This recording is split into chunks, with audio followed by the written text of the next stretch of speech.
Tayo pong lahat ay manalangin. Banal at mahabaging naming Diyos Ama, na sa amin ay nagmamahal.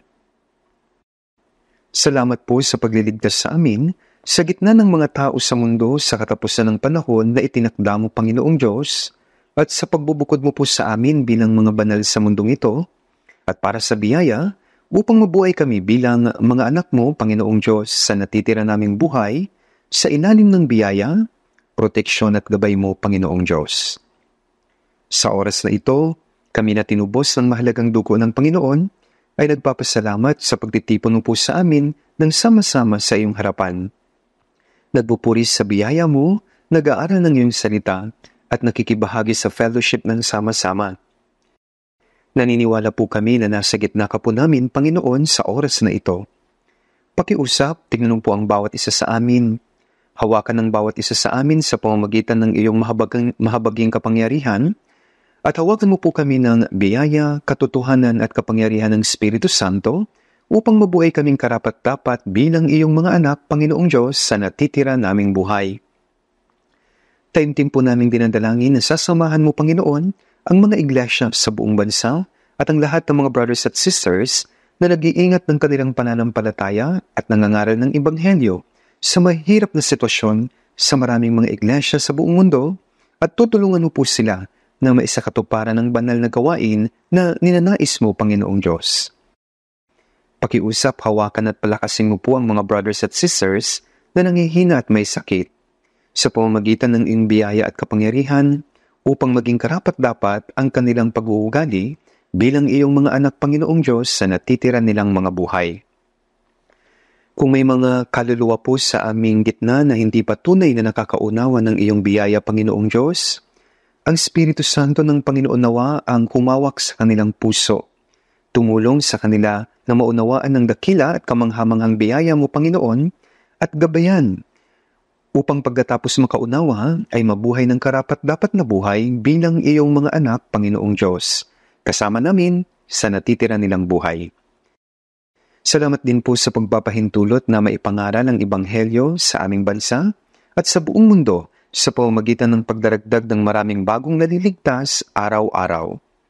Nawa ang gawain ng kaligtasan ng mga kaluluwa ay magpatuloy na makita sa pamamagitan ng iyong gawain, Panginoon, at gabayan mo po ang mga brothers at sisters na mabuhay sa iyong biyaya at katotohanan sa loob ng iglesia na siyang katawan ng Panginoon. Sa Panginoon na nagbibigay ng kailangang salita ayon sa panahon at nagtuturo ng dapat naming gawin, pakiusap, gabayan mo po kami sa oras na ito upang mas maunawaan namin ang salita at ang iyong banal na kalooban, Panginoong Diyos. Ito po ang aming dalangin sa pangalan ng Panginoong Jesus. Amen. Buksan po natin ang ating mga Biblia sa mga Hebreo. Hebrews chapter 11 verse 5. Sa mga Hebreo chapter 11 verse 5. Sa pananampalataya, si Enoch ay dinilang paitaas anupat hindi na niya naranasan ang kamatayan. Hindi na siya natagpuan sabagat siya'y kinuha ng Diyos. Sabagat bago siya dinilang paitaas, pinatutuhanan na ang Diyos ay nalugod sa kanya. Hanggang dito na lamang po.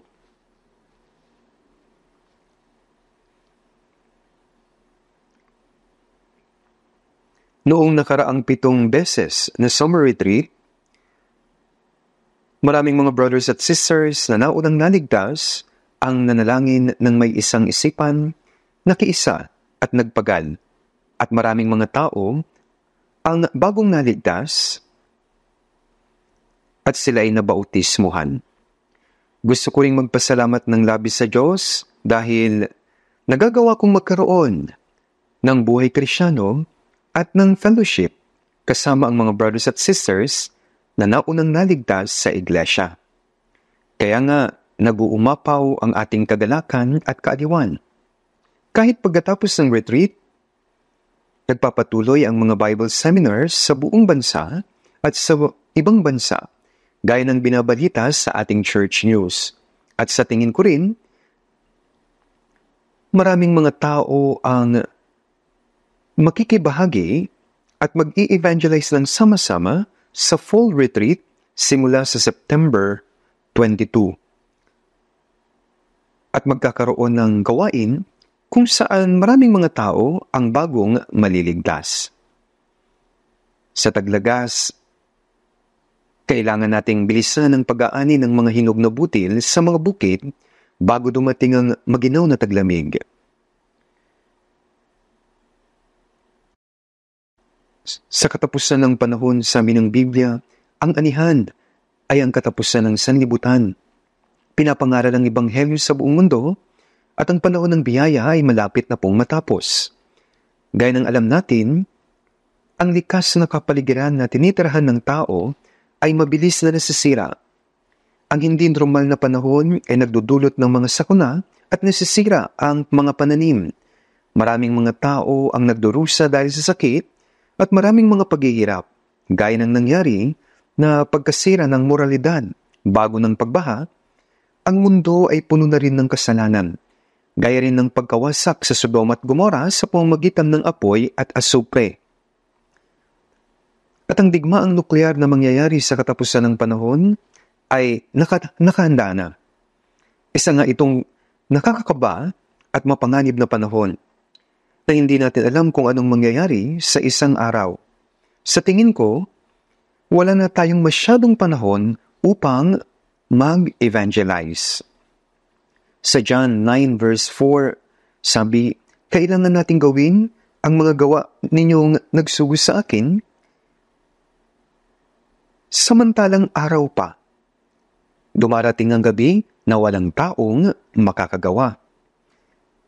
Kaya kailangan nating gawin ang gawain ng Diyos bago dumating ang gabi na wala sa atin ang makakagawa.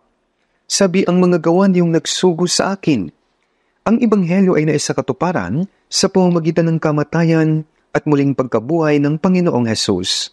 Bago umakyat sa langit ang Panginoong Hesus, sabi niya, umayo kayo sa buong sanlibutan at inyong ipangaral ang Ebanghelyo sa lahat ng nilikha at kayo magiging mga saksi ko hanggang sa kadulu-duluhang bahagi ng lupa. Ipinapangaral ang Ebanghelyo sa buong mundo sa loob ng halos 2,000 taon. Pagkatapos umakyat sa langit ng Panginoong Hesus ayon sa utos ng Panginoon at ayon sa gawa ng Espiritu Santo. Isa itong dakilang biyaya at himala na naligtas tayo sa dulong silangan sa katapusan ng panahon. Marami pang mga tao ang hindi pa naliligtas. Gaya ng sabi sa Matthew 9:37, tunay na napakarami ng aanihin ngunit kakaunti ang manggagawa. At sa Jeremias 8:20, ang pag-aani ay nakaraan, ang tag-init ay tapos na, at tayo'y hindi ligtas. Maraming kaluluwa ang umiiyak. Ang pag-aani ay nakaraan, at walang nagliligtas sa kanila. Ngayon, ang dapat nating gawin ay ipangaral ang Ebanghelyo sa hindi ligtas at kaawa-awang mga kaluluwa na hindi alam ang kaligtasan. Sila na nakakapit lang sa walang kabuluhang mga bagay ng sanlibutan at nabubuhay lang sila para sa kanilang mortal na katawan, kahit na mahal ng Diyos ang mundo at namatay ang kanyang tanging anak para sa kasalanan ng sanlibutan at pinatawad lahat ng mga kasalanan ng sanlibutan, at sinumang sumampalataya sa biyaya ng Diyos ay maaaring maligtas. Isa itong dakilang misyon sa mundo na ipinagkatiwala sa atin ng Panginoon at ito rin ang layunin ng ating buhay Kristyano. Ang kaligtasan natin ay hindi lang para sa atin. Ibinigay una sa atin ng Diyos ang Ebanghelyo na dapat na maipangaral sa mga hindi paligtas. Sa Roma 10:14, at paano sila sasampalataya sa Kanya na hindi nila napakinggan? At paano sila makikinig kung walang mangangaral? Ibinigay sa atin ang Ebanghelyo ng kaligtasan sa pamamagitan ng kamatayan ni Jesus sa krus. Ngunit paano natin ito mapapakinggan kung walang mangangaral nito? Sabi, at paano sila sasampalataya sa Kanya na hindi nila napakinggan? Ibig sabihin na kung walang sino mang mangangaral, hindi mo ito maaaring mapakinggan. At dahil doon hindi ka sasampalataya at hindi ka maliligtas. Sinabi ng muling nabuhay ng Panginoong Hesus sa kanyang mga alagad ang mga huling salita sa John 20:21. Sabi niya, kung paanong sinugo ako ng Ama, ay sinusugo ko rin naman kayo. Sinugo ni Jesus o sinugo si Jesus ng Diyos upang mamatay sa krus at ibuhos lahat ng kanyang mahalagang dugo upang tubusin ang mga kasalanan ng sanlibutan at ang mga naligtas ay sinusugo ngayon upang ikalat ang katotohanan tungkol sa naisakatuparan ng Panginoon. Kung paanong sinugo ako ng Ama, ay sinusugo ko rin naman kayo. Sa tingin ko, hindi lamang mga alagad, kundi maging ang maraming taong naunang naligtas ay nangangaral ng Ebanghelyo ng kanilang buong puso, lakas at sakripisyo. Upang ang Ebanghelyo ay maipangaral sa buong mundo, maraming mga kaluluwa ang maligtas at maraming mga tao ang maihanda patungo sa langit. Tayo rin ay mga isinugo, gaya ng utos ng Panginoon. Ito po ay upang ipahayag ang Ebanghelyo. At paano sila mangangaral kung hindi sila sinugo? Ang mga sinugo ay talagang mangangaral. Gaya ng mahalaga sa taong ligtas ang kaligtasang tinanggap niya, natural lang sa kanila na pahalagahan din ang kaligtasan ng ibang mga kaluluwa. Anong pinakadakilang gawain habang nasa mundo pa po tayo? Kapag nanonood tayo ng telebisyon, nakikita natin ang mga taong nagdurusa dahil sa paggutom at sa sakuna sa Africa at sa iba't ibang parte ng mundo. Kung saan nagugutom ang mga tao dahil kulang sa pagkain, umiinom sila ng maruming tubig, at nagkakalkal ng mga basura ang mga bata sa basurahan dahil wala talaga silang makain. Nakikita natin ang kalunos-lunos na tanawin ng mga taong butot balat ang katawan. May mga grupong kumikilos upang matulungan sila. Isang kabaliktaran na habang may ilang taong nabubuhay sa kasakanaan, maraming mga tao naman ang namamatay sa gutom sa ibang bahagi ng mundo. Ang pagbibigay ng pagkain sa mga taong labis na nagugutom at pagpapagaling ng may sakit ay hindi may tatangging mahalaga sa pisikal na antas ng mundong ito. Ngunit maunawaan natin na mas mahalaga ng ilang libong beses ang gawain ng pag-aakay ng mga nawawalang makasalanan upang maunawaan ng biyaya ng Diyos at tulungan silang matanggap ang kaligtasan. Nalalaman natin na walang mas malaking gawain para sa tao sa paningin ng Diyos. Ang pangangaral ng Ebanghelyo ng biyaya na naisakatuparan sa pamamagitan ng tanging anak ng Diyos sa krus, ang pag-aakay sa mga nakatadhana sa pagkawasak patungo sa kaligtasan at ang pagtulong sa kanilang makamit ang buhay na walang hanggan ay malalampasan ang lahat ng ibang mga pagsisikap. Ito ang pinakadakilang misyon na ipinagkatiwala sa atin at ito ang pinaka-espesyal na pribilehiyo para sa mga Kristyano. Sino ang gagawa ng gawaing ito? Ang pinakamakapangyarihang tao sa mundo?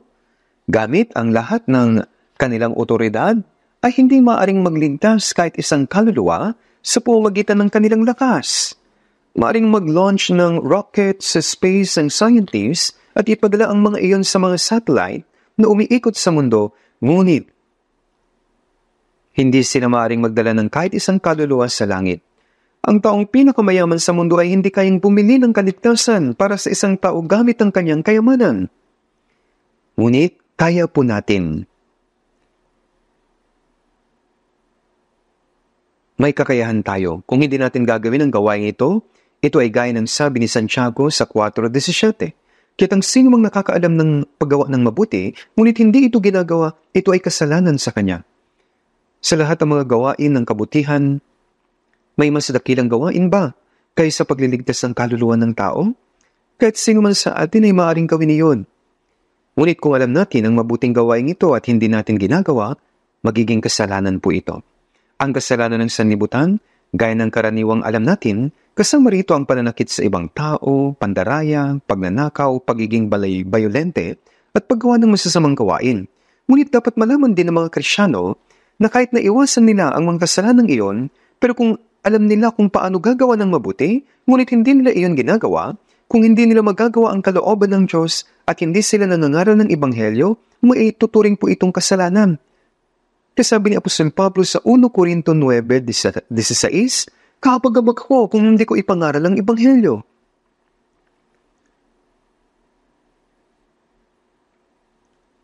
Naunawaan natin kung gaano kahalaga ang pangangaral ng Ebanghelyo. Kaya nga pagkatapos ng summer retreat, sa halip na magpahinga, patuloy tayong nagkakaroon ng pangangaral ng Ebanghelyo at hindi talaga tumitigil. Kaya sa aklat ng mga gawa, makikita natin na ang mga taong naunang naligtas ay sama-samang nag-fellowship, nanalangin, at nangaral ng Ebanghelyo. Kasabi sa Gawa 2 verse 47, "At idinagdag sa kanila ng Panginoon araw-araw ang mga naliligtas." Sinabi rin sa Gawa 19:20, "Sagay lumago at lubos na nanaig ang salita ng Panginoon." Kaya sa buong aklat ng mga gawa, makikita natin ang mga gayong pahayag. Ang patuloy na pagdaragdag sa bilang ng mga taong naliligtas, ang pinakadakilang gawain na dapat gawin ng mga Kristiyano. Ang saysayan ng unang iglesia sa aklat ng mga gawa ay nagpapatuloy sa gitna natin ngayon. At aktibo tayong nakikibahagi rito. Ang katotohanan ng maraming mga tao ang naliligtas araw-araw ay ang pinakamahalagang ebidensya na kumikilos ng Diyos sa atin. Kung walang pagkilos ng Espiritu Santo, walang kaligtasan. Dahil ito ang bagay na labis na kinalulugdan ng Diyos at nagbibigay sa Kanya ng kaluwalhatian, kaya dapat tayong magalak ng sama-sama at gawin ang lahat para sa gawaing ito. Kaya nga, dapat na patuloy tayong gumawa para sa layuning ito. Dahil sa pamamagitan ng gawain ng Diyos, madaragdagan ng mga taong naliligtas araw-araw. At ang mga taong ligtas bilang mga anak ng Diyos na ipinanganak na muli, ay tumutulong naman sa pag-aalaga at paggabay sa ating mga kapwa-taong naligtas upang lumago sa salita at mabuhay bilang karapat-dapat ng mga Kristiyano ayon sa kalooban ng Diyos. Gaya ng ang pagtatanim sa binhi ay hindi magpapalago sa binhi, kinakailangan ng patubig, proteksyon mula sa mga peste, at paglalagay ng pataba. Mauunawaan natin na kung walang maayos na pangangalaga, hindi magbubunga ang pagsasaka ng mabuting resulta. Gayon din naman po, magsisilang ba ang mga magulang sa mga anak at lalaki lang silang mag-isa? Ang pagpapalaki sa anak ay nangangailangan ng napakaraming pag-aalaga, ng pagsisikap at maraming sakripisyo. Pareho lang po, ang mga Kristiyanong ligtas ay dapat na tumulong sa pag-aalaga at pagbibigay ng lahat ng kinakailangan ng mga bagong Kristiyanong naligtas na mga anak ng Diyos na ngayon sa pamamagitan ng kaligtasan upang lumago sila at mabuhay sa pananampalataya. Ilan sa mga responsibilidad na ito, isa sa pinakamahalaga ay dapat na magsilbing halimbawa sa mga bagong ligtas ang mga Kristiyanong unang naligtas. Tinitignan ng mga bagong naligtas at natututo sila mula sa mga taong gumabay sa kanila tungo sa kaligtasan. Nagmamasid sila kung ano ang nilalaman ng buhay pananampalataya ng isang taong ligtas at sinisikap nila itong gayahin. Binibigyan pansin ito ang bigat ng ating responsibilidad, maging sa pisikal na mundo. Ang buhay ng magulang ay maapektuhan ng malaki ang tadhana ng kanilang mga anak. Kapag nagkamali ang mga magulang, magriresulta ito ng malalim na sugat at maapektuhan ng negatibo ang kinabukasan ng kanilang mga anak. Alam niyo po ba ito? Tama po, hindi madaling gawain ng pagiging magulang. Ang pagsilang sa mga anak ay isang bagay, ngunit ang pagpapalaki at pagbibigay sa kanila ng tamang edukasyong moral ay labis na mahalaga. Lalo na sa masamang panahong ito, mahalaga na huwag nating hayaan na magawan tayo ng sanlibutan ng ating mga inaalagaan. Kahit na ang kaligtasan ay tinanggap, maaaring maimpluwensyahan ng mga naunang naligtas kung paano mabubuhay ng buhay ng pananampalataya ang mga kaliligtas pa lang.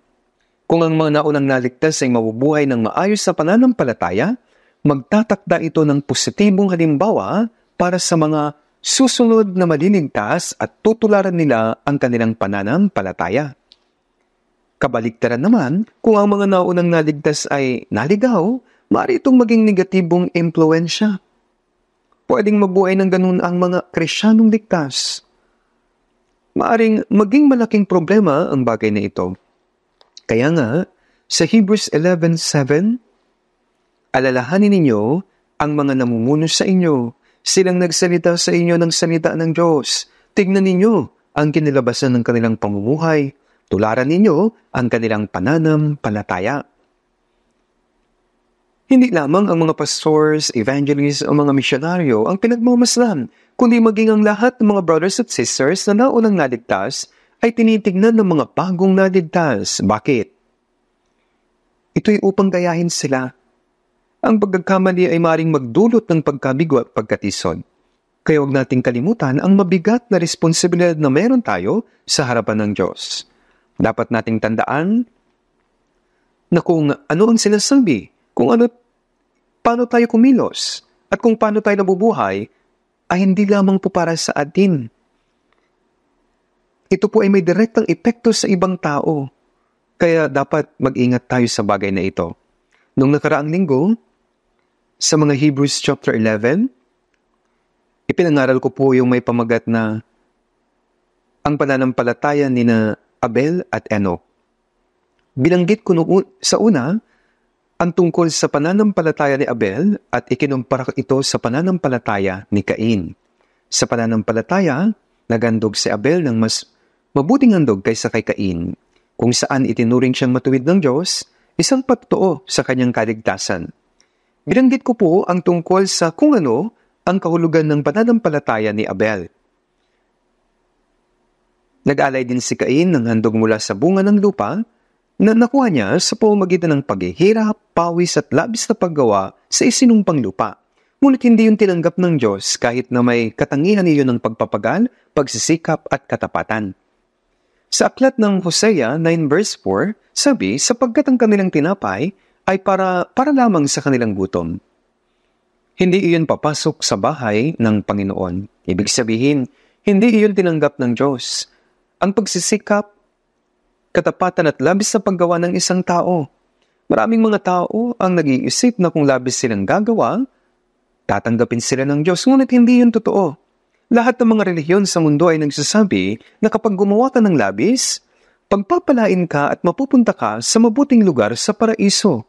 Tama po ba ito? So ngayon, ang Kristyanismo ay naging isang relihiyon at ang mga Kristiyano ay nag-iisip na ang pagpunta sa simbahan ay nangangahulugan ng pananampalataya kay Jesus. At kung labis kang gagawa, mananampalataya ka ng maayos. Ngunit isa po itong malaking pagkakamali. Tinanggihan ng mga Israelita noon si Kristo dahil naniwala sila na masusunod nila ang kautusan at sila'y aariing ganap sa harapan ng Diyos sa pamamagitan ng kanilang sariling katwiran. Sa tingin nila, sinusunod nila ang kautusan, ngunit iniisip nila na isang kriminal at may maling pananampalataya si Jesus. Umasa sila na sasakupin niya ang Roma at palalayain ang Israel, ngunit hindi niya ginawa iyon, kaya tinanggihan ng Panginoong Jesus sila. At dahil doon, hindi nila itinuring si Jesus na Mesiyas, at maraming mga Hudyo ang hindi nanampalataya na si Jesus ang Kristo.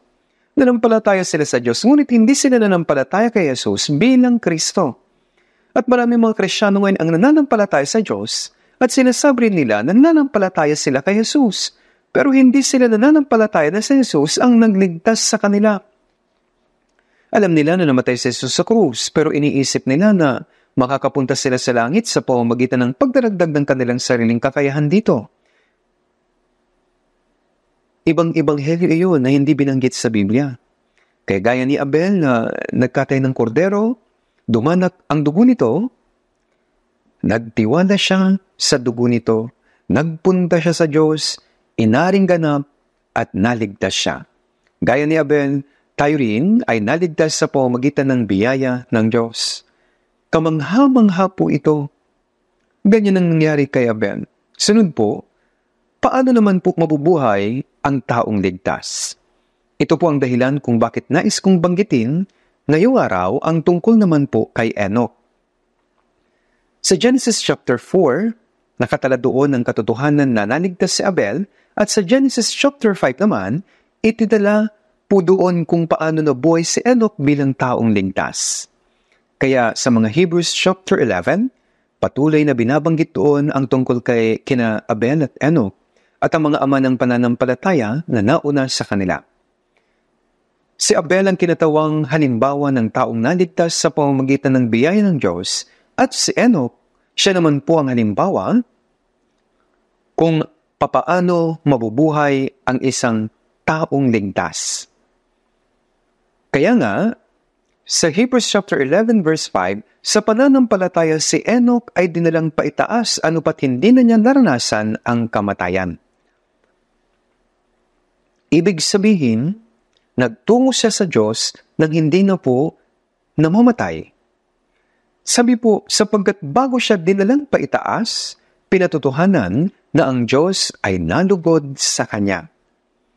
Kaya may dalawang tao na hindi namatay bago magtungo sa Panginoon. Sila po sina Enoch at si Elias.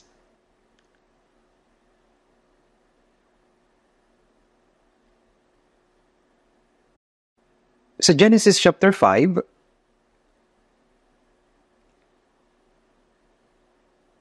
pagkatapos na magkasala si Adan, sabi doon sa Genesis 5, ang lahat ng mga araw na naging buhay ni Adan ay 930 taon at siya'y namatay. Pagkatapos siyang mabuhay ng maraming mga taon, namatay siya. Sinabi rito na namatay siya. Dumating ang kamatayan dahil sa kasalanan. Ang kabayaran ng kasalanan ay kamatayan. Hindi lamang pisikal na kamatayan, kundi maging ang ikalawang kamatayan dahil sa kasalanan. Ngunit siya'y namatay. Siya'y namatay. Pagkatapos sa Genesis 5:24, sabi, lumakad si Enoch na kasama ng Diyos at hindi na siyang tagpuan sapagkat siya'y kinuha ng Diyos. Kaya hindi na siya namatay, kundi kinuha siyang paitaas. May sabi po, siya'y namatay. Sinabi doon pa ulit-ulit, wala pong makakatakas talaga sa kamatayan. Opo, gayon pa man, hindi namatay si Enoch, kundi kinuha po siya ng Diyos. Maging si Propeta Elias. Siya rin ay dinalang paitaas sa pamamagitan ng karawahing apoy na bumaba mula sa langit. Siya po ay kinuhang paitaas. Kaya't ang dalawang taong ito ay dinala sa kaharian ng Diyos nang hindi na nakita ang kamatayan. Sina Enoch at si Elias. Opo, isa itong kagulat-gulat na pangyayari. Gayunpaman, hindi lamang po ito para sa natatanging tao. Kundi ipinakita nito ang walang hanggang tadhana ng lahat ng mga taong kalautan ay maliligtas. Kamangha-mangha po na makakapunta ang tao sa Diyos na hindi na nararanasan ng kamatayan at mapupunta ang tao sa langit sa harapan ng Panginoon matapos ang kamatayan. Ang mga born-again Christians ay hindi mamamatay bagaman mamatay ang kanilang pisikal na katawan. Ang kamatayang pisikal ay ang simula ng walang hanggang buhay. Ito po ang simula ng pagpasok sa langit kapag natapos na ang buhay sa mundong ito. Hindi po ba nakakamangha ito na ang kamatayan ang proseso ng paglipat mula sa mundong ito patungo sa walang hanggang langit? Ang isang taong ligtas ay hindi kailanman natatakot sa kamatayan. Ilang ulit sinabi ni Apostol Pablo na ninais niya nang mamatay at magtungo sa Panginoon noon, sapagkat nakita niya kung ano ang itsura ng langit. Sa 2 Corinthians chapter 11, hindi po ba binanggit dito na umakyat siya sa ikatlong langit? Sa chapter 11 at 12. Hindi lamang iyon, kundi kung gaano siya nagdusa habang pinapangaral ang Ebanghelyo upang talagang maipangaral niya ang Ebanghelyo. Sabi niya sa Filipos 1:24, gayon may ang manatili sa laman ay higit na kailangan dahil sa inyo. Ngunit inaalis ko ang katawang ito.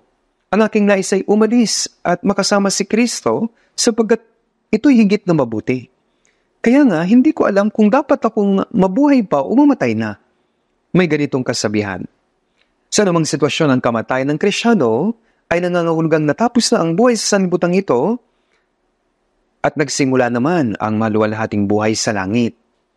Ang pagbabalik ng katawan sa alabok ay ang simula ng buhay na walang hanggan. Kaya po, ang kamatayan ng isang ligtas na Kristiyano, ito po ay talagang maluwalhati. Kaya sa awit 116:15, mahalaga sa Panginoon ang kamatayan ng kanyang mga banal.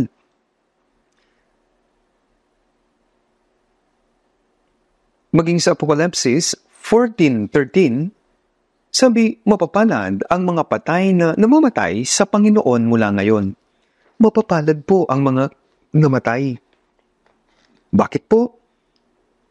Sabagat tapos na ang lahat ng kahirapan sa sanlibutan ito, at papasok na tayo ngayon sa kapahingahan at walang hanggang kaluwalhatian.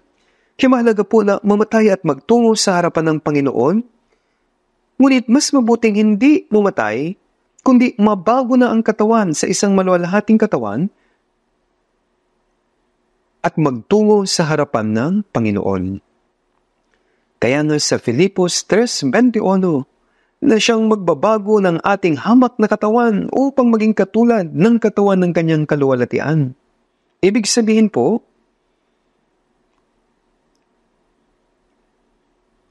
kapag bumalik na ang Panginoon sa papawirin, ang mga hamak na katawan ng mga ligtas ay mababago sa maluwalhating katawan na tulad sa Panginoon, at haharap na tayo sa Panginoon. Hindi tayo maaaring magtungo sa Panginoon sa pamamagitan ng hamak na katawang ito. Nang magtungo si Enoch sa langit, binago ng Diyos ang kanyang katawan. Mula sa pisikal na katawan tungo sa espiritual na katawan. Ganito rin po ang nangyari kay Elias. Binago sila. Maraming binago siya sa isang maluwalhating katawan. Pagkatapos, siya'y dinilang paitaas. Kaysa unang Tesalonica 4:16, sabagat ang Panginoon mismo ang bababa mula sa langit na may sigaw, na may tinig ng arkanghel at may trumpeta ng Diyos. Ito ang ikalawang pagdating sa papawirin. At ang mga namatay kay Kristo ay babangon muna. Ito ang muling pagkabuhay ng mga Kristiyano. At ang mga nabubuhay kasama ng mga banal na muling binuhay ay aagawing kasama nila sa mga ulap upang salubungin ang Panginoon sa papawirin. At sa gayon ay makakapiling natin ang Panginoon magpakailanman. Kapag bumalik na ang Panginoon sa papawirin, ang mga naligtas at ang mga namatay ay muling bubuhayin na may maluwalhating katawan, at ang mga nabubuhay ay papaguhin sa katawang tulad sa Panginoon at sasalubungin ng Panginoon sa papawirin. Ngunit sa ating panahon, tulad ni Enoch, dinalang paitas ng Diyos Enoch bago pa ang baha. Tiyak po na nabubuhay tayo ngayon sa panahon na tulad ni Enoch. Maaari tayong dalhinding paitaas bago pa man hatulan ng apoy ang sanlibutang ito. At nananampalataya po ako rito. Sinasabi ng ibang tao, hindi pa dumarating ang Panginoon. Darating ba siya sa panahon natin? Opo. Mayroong pangako na darating siya sa panahon natin. Ibig sabihin po, nang sinabi sa Mateo 24:3, ano ang tanda ng iyong pagdating at ng katapusan ng panahon? Nagsalita ang Panginoon ng iba't ibang mga tanda. Tama po, sa mga iyon ang pinakamahalaga ay nasa verse 14. At ang magandang balita ito, sabi po, ng kaharian na ipapayag sa buong daigdig bilang patutuo sa lahat ng mga bansa at pagkatapos ay darating ang wakas.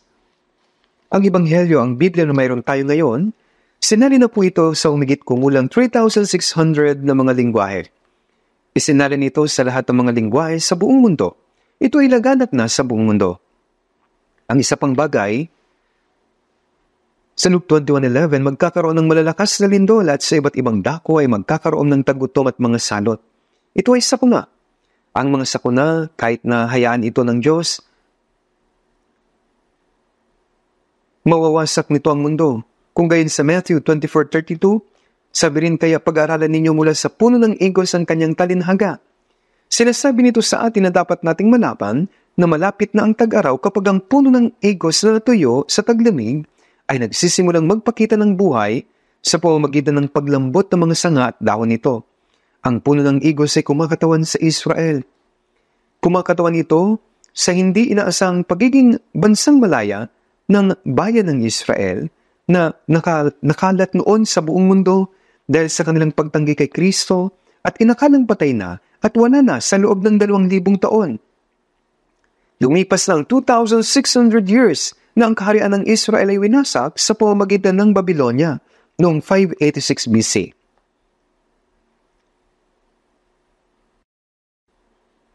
At sila ay niyurakan ng mga taga-Babylonia, Persia, Gresya at Roma sa loob ng 600 years na taon at ang mga Romano ay naghari sa Israel. Tinanggi ng mga Hudyo si Kristo at pinatay ng mga Romano ang 1.1 million na mga Hudyo noong 70 AD at pinaalis sa kanilang bansa. Hindi nila pinayagan ng mga Hudyo na tumira sa lupain ng Israel at nagdiis sila ng maraming pagdurusa at pagpatay saan man sila magpunta. 6 na milyong Hudyo ang namatay naman noon sa Europa noong World War II. Hindi lang yon. Sa loob ng 2,000 years, wala silang bansa. 2,600 years silang walang bansa. 2,000 years silang walang lupain. Sino ang tatawag sa kanila na isang bansa? Pero pagkatapos noong May 14, 1948, naging bansang malaya ang Israel. At ang buong mundo ay nagulat. Ang mga Israelita na inakalang mga patay na at wala na, silang mga nakatago at nabubuhay sa kahirapan ay bigla naging isang bansang malaya at bumalik sa lupaing ibinigay sa kanila ng Diyos. Ang lupaing nasa gitna ng mundo at tinirahan ang lupaing iyon at pagkatapos ang malakas na kapangyarihan ng mga Arabo, ang kapangyarihan ng mga Muslim, 4 na digmaan silang nakipaglaban upang wasakin ang Israel. At sa bawat isa sa mga iyon, nanalo ang Israel. Hindi maaaring mangyari ang ganito. Hindi pa ito nangyayari sa kasaysayan ng mundo. Kung magsasamahin ang lahat ng mga bilang ng mga Hudyo ngayon, marahil ito ay nasa mga 20 million ang bilang nila. Ang mga Hudyo sa bayan ng Israel ay nasa mga 8 million. Ang mga Hudyo sa United States ay nasa 6 million. Ang mga natitirang bilang ng mga Hudyo na nakakalat sa buong mundo ay mga nasa 6 million. At mayroong 1.5 billion at higit pang mga Muslim sa mundo. Ang mga bansang Muslim ay mga kaaway ng Israel. At sa gitna ng lahat ng mga bansang Muslim na nasa gitnang silangan, naroon sa gitna ang munting Israel. Ngayon ay mayroon na lamang 8 million na Hudyo na nakatira sa lupain. At sa tuwing makikipagdigma sila, Israel palagi ang nananalo. Nakasulat sa Biblia na sino man ang kumalaban sa Israel, sila ay mawawasak.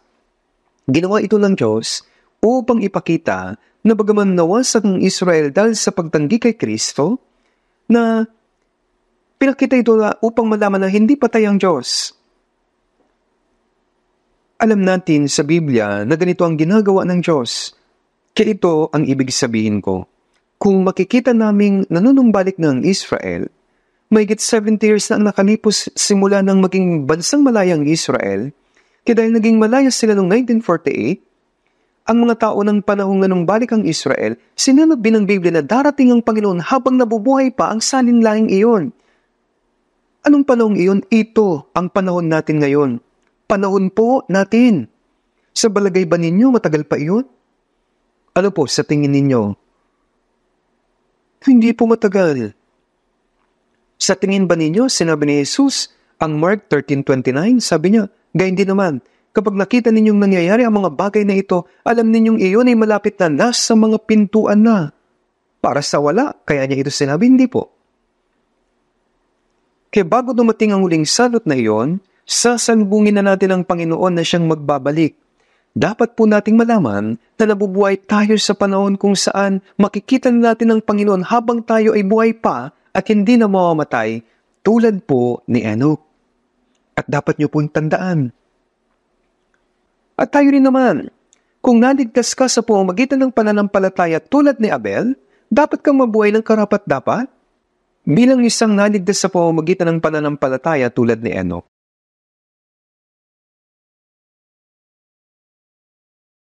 Tignan natin sa Genesis 5.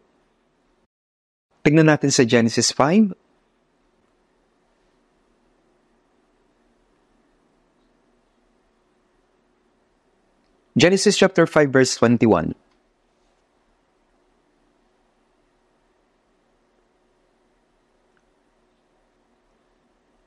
Verse 21 to 23. Genesis chapter 5, simula verse 21. Nabuhay si Enoch ng 65 taon at naging anak niya si Matusalem.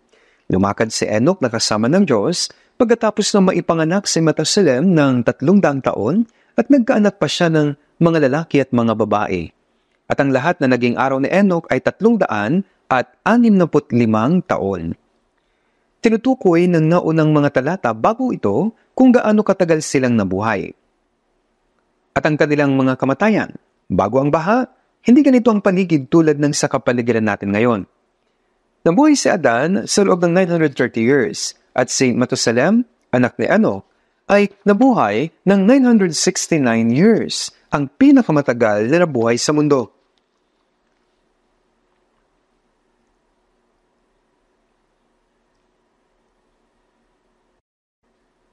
Ito ang panahon noong ang mga tao ay mahaba pa ang buhay at isa rito ay si Enoch. Dito po sa verse 21 at 22, nabuhay si Enoch ng 65 taon at naging anak niya si Matusalem. Lumakad si Enoch na kasama ng Diyos pagkatapos na maipanganak si Matusalem ng 300 taon at nagkaanak pa siya ng mga lalaki at mga babae. Lumakad siyang kasama ng Diyos sa loob ng 300 years at nagkaanak. Nabuhay siya ng matagal na panahon, ngunit itong si Enoch, nang siya ay 365 taon nang kunin siya ng Diyos. Nabuhay siya na kalahati lamang ang tinagal ng buhay kaysa sa iba. Sa panahon niya, nabubuhay noon ang mga tao at least 600 years. At isa sa kanyang mga inapo si Lamech ay nabuhay sa loob ng 777 years, ngunit si Enoch ay nabuhay lamang ng 365 years. Kinabuhay siya sa kalahating bilang ng taon kumpara sa ibang mga tao kung iisipin natin. Matapos ang baha, ang buhay ng tao ay umiksi dahil nagbago na ang kapaligiran. Pero bago ang baha, walang tag-init at walang taglamig. Sa ngayon po, 300 years ay matagal ng panahon. Tama po, sa panahon natin matagal na to. At magugulat tayo kung may mabubuhay ng 300 years. Kahit na mabuhay sila ng 100 years, matagal na panahon na ito para sa atin. Ngunit sa loob ng 300 years, lumakad si Enoch kasama ng Diyos at nagkaanak. Kaya kung may makaabot ng 300 years, magugulat tayo. 100 years nga lang, nagugulat na tayo. Anyway, 300 years, lumakad si Enoch kasama ng Diyos at nagkaanak. Hindi siya pumunta sa bundok upang mabuhay bilang parang isang ermitanyo, kundi lumakad siyang kasama ng Diyos. Nagkaroon siya ng pamilya at ng mga anak at nabuhay gaya ng isang normal na tao at lumakad kasama ng Diyos sa loob ng 300 years.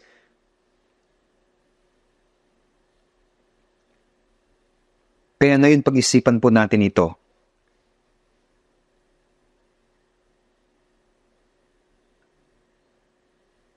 Alam po ninyo kung gaano higit at higit na naging masasama ang mga tao noon bago ang bumaha. Tama po? Kaya po, hinatulan ng Diyos ang mundo sa pamamagitan ng pagbaha. Ngayon po, wala tayong tala sa kung ano ang nangyari sa 300 years na nabuhay siya. Ngunit maaari nating isipin na talagang maraming kapigatian, mga pagsubok, maraming kabigatan noon. Ang mundo kasi ay naging higit na mas masama. Ngunit alam niyo po si Enoch ay patuloy ang fellowship sa Diyos sa loob ng mahabang panahon na iyon. Nabuhay siya ng buhay na maka-Diyos at may takot sa Diyos. Nabuhay siya ng buhay na sumusunod sa kalooban ng Diyos. At ito ang buhay na lumalakad kasama ng Diyos. Kamangha-mangha, hindi po ba? At kinuha siya ng Diyos.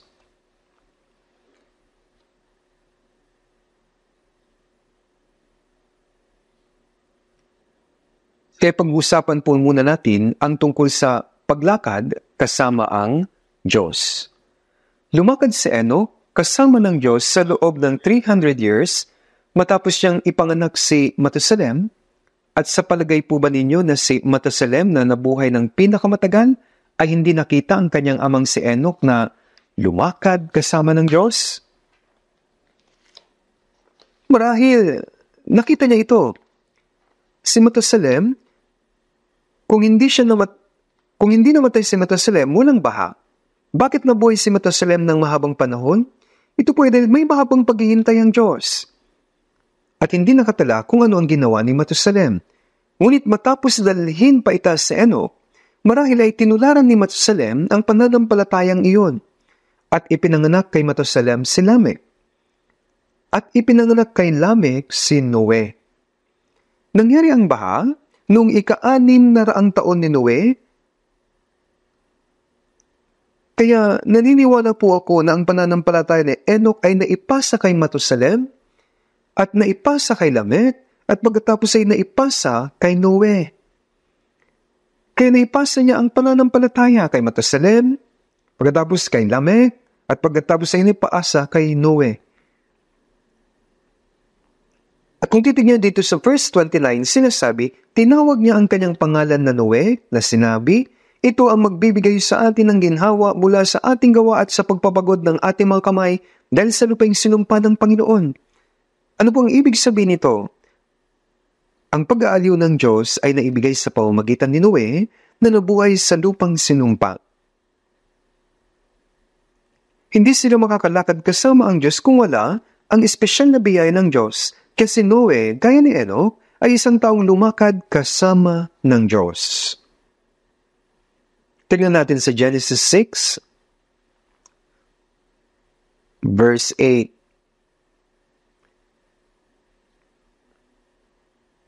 Genesis 6, verse 8. Subalit si Noe ay nakatagpo ng biyaya sa paningin ng Panginoon. Natanggap po niya ang biyaya dito sa Genesis 6 verse 8. Mula verse 9 to 11, ito ang mga lahi ni Noe. Si Noe ay lalaking matuwid at walang kapintasan noong kapanahunan niya. Si Noe ay lumakad na kasama ng Diyos. Nagkaanak si Noe ng 3 lalaki, sina Shem, Ham at Japheth. At naging masama ang daigdig sa harapan ng Diyos at ang lupa ay napuno ng karahasan. Kaya nung nabuhay si Noe, ang mundo ay napuno ng karahasan. Iyon ang panahon na puno talaga ng kasalanan. Sinabi na si Noe ay isang taong matuwid. Walang kapintasan noong kapanahunan niya, isang taong matuwid na tumanggap ng biyaya ng Diyos. Sinabi na nakatagpo ng biyaya sa paningin ng Panginoon si Noe. Ibig sabihin, siya ay isang taong inihiwalay sa sanlibutan sa pamamagitan ng pagtanggap ng biyaya ng Diyos. Walang sino man naganap na matuwid. Tayong mga ligtas ay nakatanggap din ng biyaya ng Diyos at inaring ganap. Kaya ang mga makasalanan ay naging matuwid. Itong si Noe ay isa ring taong naligtas. Sa kanyang kapanahunan, ang isang taong walang kapintasan ay isang ihiniwalay sa sanlibutan. Si Noe ay lumakad na kasama ang Diyos. Kasi Hebrews 11 verse 7, sabi, sa pananampalataya si Noe, nang mabigyan ng Diyos ng babala tungkol sa mga bagay na hindi pa nakikita, ay pinakinggan ng babala at kumuha ng isang daong para sa kaligtasan ng kanyang sambahayan. Sa panahong ito, wala pa ni isang patak ng ulan. Walang ulan bago bumaha. Ang lahat ay tumutubo dahil sa hamog. Gayunpaman, natanggap niya ang babala mula sa Diyos, nahatulan niya ang mundo sa pamamagitan ng tubig at ginawa niya ang daong. Alinsunod sa utos ng Diyos. Sabagat ginawa niyang daong nang may takot sa Diyos, silang 8 na magkapamilya ay nakaligtas noong hinatulan ng Diyos ang mundo sa pamamagitan ng tubig. Tama po?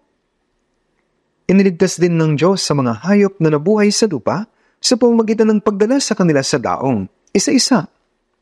Si Noe rin ay taong matuwid sa kanyang kapanahunan, taong nakatanggap ng biyaya ng Diyos at isang taong lumakad kasama ng Diyos. Si Enoch at si Noe, sila yung mga espesyal na tao.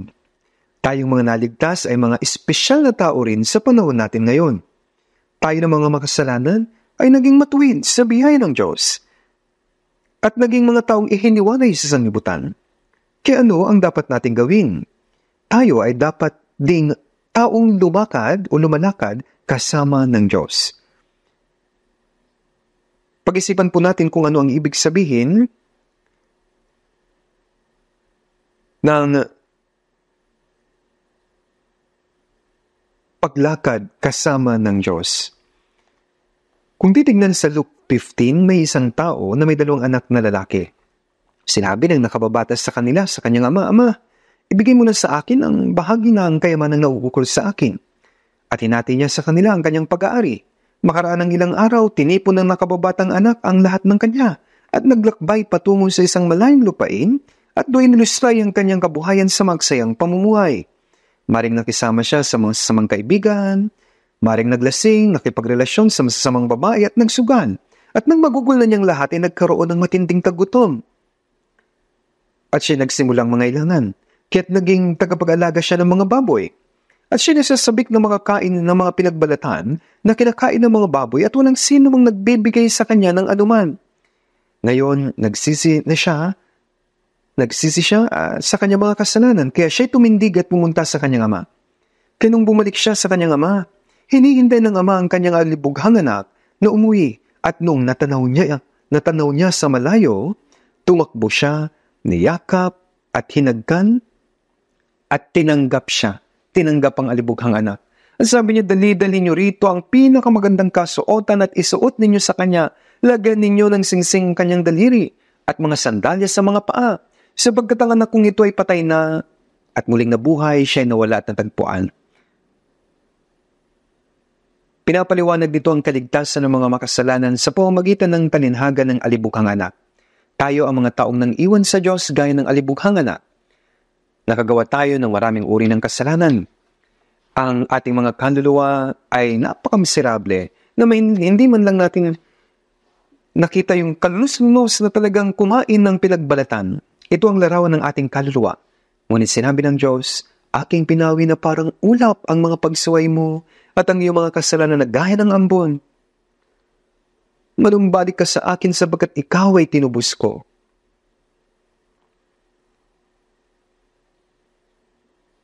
Paano nga tayo makakabalik kung wala ang biyaya at pagpapatawad ng Diyos? Maraming salita sa Biblia ang nagsabing bumalik tayo, manumbalik. Ang pagbabalik ay nangangahulugan na nagsisi tayo na tayo ay mga makasalanan at niyayakap ng Ama. Ang pagtalikod sa Ama ay resulta ng kasalanan at ang pagbalik sa Ama ay ang kaligtasan. Anong gagawin natin kapag bumalik tayo? Mabubuhay tayo kasama ng Ama. At hindi na tayo aalis pang muli. Ito ang paglakad ng kasama ang Diyos. Sa Matthew 1:21, sabi, "Siya'y manganganak ng isang lalaki at ang pangalang itatawag mo sa kanya ay Jesus, sapagkat ililigtas niya ang kanyang bayan sa kanilang mga kasalanan." Ang ibig sabihin ng Jesus ay kaligtasan. Ang salitang Jesus at ang salitang kaligtasan ay iisa. At sinabi rin, at ang pangalang itatawag nila sa kanya ay Emmanuel. Ang ibig sabihin ay kasama natin ang Diyos. Ngayon dapat nating pag-isipan ang dalawang bagay na ito. Ang Panginoon ang ating kaligtasan at ano ang layunin ng kanyang pagliligtas? Emmanuel. Iniligtas tayo ng Diyos upang makasama natin siya. Si Jesus ang ating tagapagligtas. Niligtas niya tayo at ang layunin ng kanyang pagliligtas, Emmanuel, niligtas tayo ng Diyos upang makasama natin. Ang pagtalikod sa Diyos ay kasalanan at ang pagbabalik sa Diyos ay kaligtasan. Kapag bumalik na tayo sa Diyos, dapat tayong mamuhay ngayon kasama ang Diyos.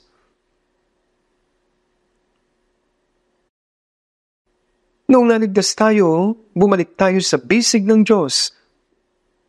May isip niyo ba na ang alibughang anak ay iiwan muli ang kanyang ama? Hindi po. Hindi.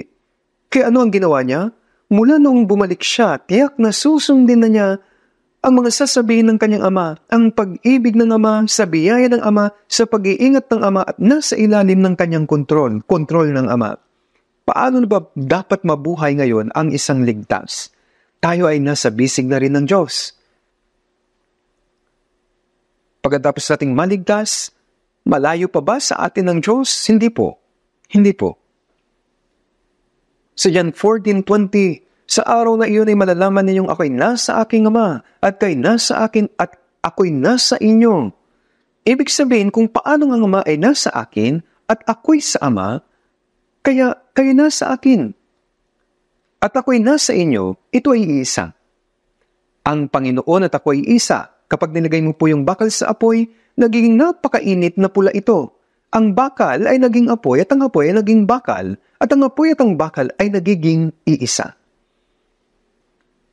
Ang Panginoon ay nasa akin at ako'y nasa Panginoon. Kaya sa 1 Corinthians 6:17, ngunit siya na nakikisama sa Panginoon ay nagiging iisang espiritu na kasama niya. Ang Panginoon at ang aking espiritu ay iisa.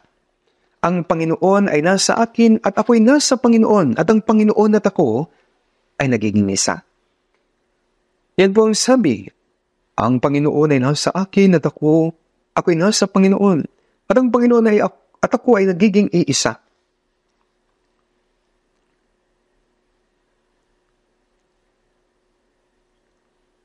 Sa Romans 8 verse 9, ngunit kayo wala sa laman, kundi nasa Espiritu, yamang nananatili sa inyo ang Espiritu ng Diyos.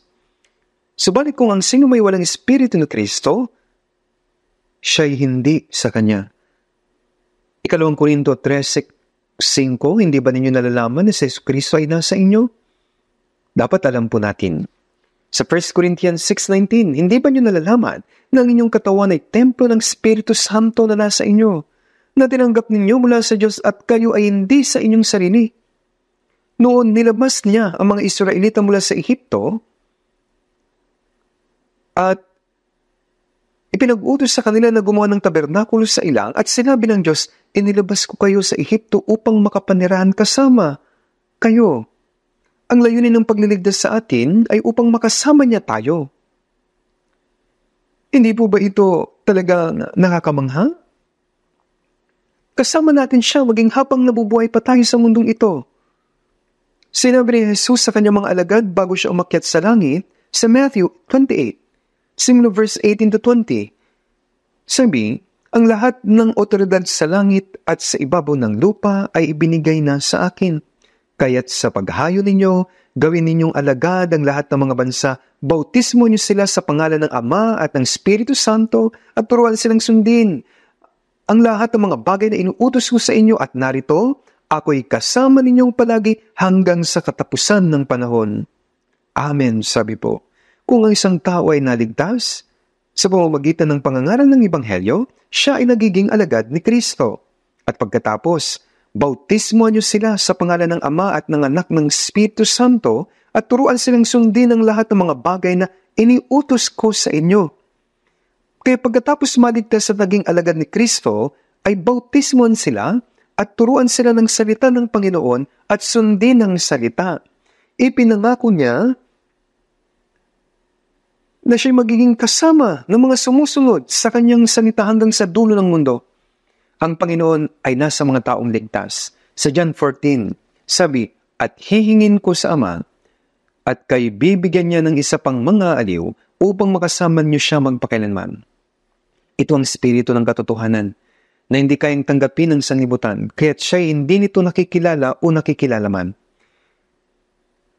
Kaya nga, siya ay nanatili sa atin bilang espiritu. Sumunod ang mga alagad kay Jesus nung siya'y nabubuhay pa. Ngunit wala na ang Panginoon. Nasaan na ang Panginoon? Sa pamamagitan ng Espiritu Santo. At ngayon, ang Panginoon ay nasa atin. Kasi Romans 8:9, yamang nananatili sa inyo ang Espiritu ng Diyos. Ang Espiritu ni Kristo ay ang Espiritu ng Diyos at Espiritu Santo. Lahat nito ay isa at siya ay nasa atin. Totoo po ito. Dapat natin itong sampalatayanan.